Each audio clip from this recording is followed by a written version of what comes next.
Fala pessoal, estamos aqui para mais um vídeo especial do Na Cola da Prova e hoje o tema é sobre a democracia, o voto e as eleições no Brasil.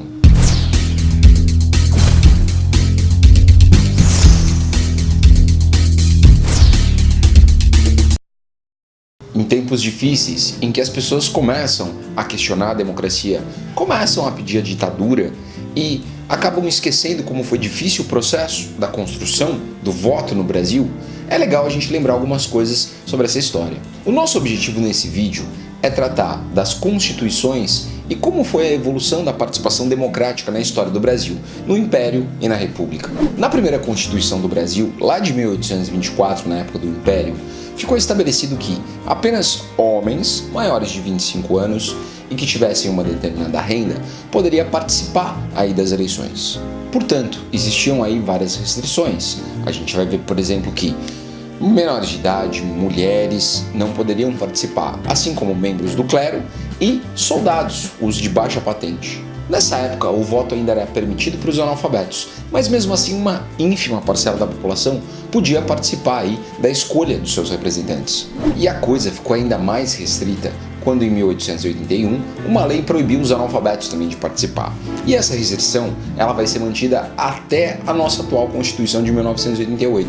Após a proclamação da República, em 1891 veio uma nova Constituição para o país. E essa Constituição estabeleceu que homens maiores de 21 anos, independente da renda, poderiam participar. Mas ainda eles mantiveram uma série de restrições.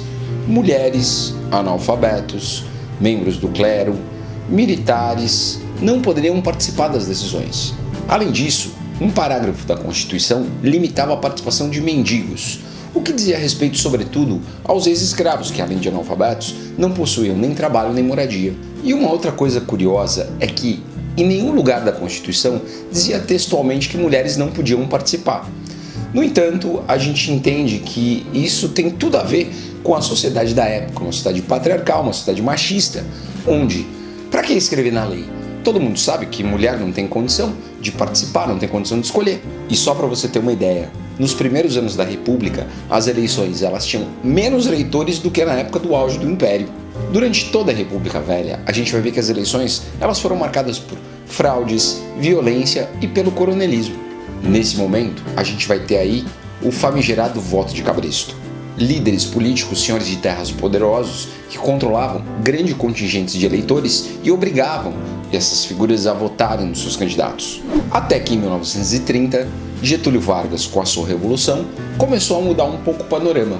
Em 1934, Getúlio promulgou uma nova Constituição em que deu o direito ao voto às mulheres e criou uma justiça eleitoral para poder fiscalizar e evitar algumas fraudes que aconteciam no processo eleitoral. No entanto, Getúlio Vargas deu um golpe de Estado em 1937 e essa Constituição ela não se efetivou. A gente vai ver que só a partir de 1945, é que essas leis começam a funcionar de fato. Após a queda de Getúlio Vargas em 1945, surge uma nova Constituição, em 1946, que vai estabelecer o voto universal masculino, feminino e vai ampliar aí, de fato, a participação democrática. Porém, aos poucos. Sobre essa Constituição, a gente tem também uma coisa curiosa, porque elegia-se presidente e vice-presidente separadamente. No entanto, a democracia brasileira, mais uma vez, foi atingida com o golpe de 1964, instaurando uma ditadura militar que vai durar 21 anos. Nesse período de autoritarismo e violência no Brasil, a gente não podia mais escolher o presidente.